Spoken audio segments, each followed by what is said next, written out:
मुंबईमधल्या Sion railway स्टेशनच्या बाहेरचा उड्डाणपूल होळीनंतर पाडला जाणार आहे।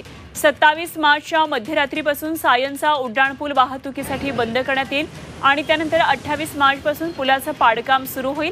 सायन रेल्वे स्टेशनच्या वरच हा ब्रिटिशकालीन उड्डाणपूल आहे आणि त्याचं पाडकाम हे सप्टेंबर 2023 पासून रखडलेलं आहे। जीर्ण झालेल्या या पुलाचं पाडकाम अनंत चतुर्दशीनंतर केलं जाणार होतं, मात्र त्यानंतर 20 जानेवारी 2024 ही तारीख ठरवण्यात आली। हा पूल पाडला तर मुंबईकरांना प्रचंड वाहतूक कोंडीचा सामना करावा लागणार असल्यानं पाडकाम पुन्हा 29 फेब्रुवारीपर्यंत पुढे ढकलण्यात आलेलं। मग 10वी आणि 12वीच्या परीक्षांसाठी पुन्हा हे पाडकाम लांबलं। आता 26 मार्चला 10वीचा शेवटचा पेपर आहे आणि त्यामुळे 28 मार्चपासून हे पाडकाम अखेर सुरू होणार आहे।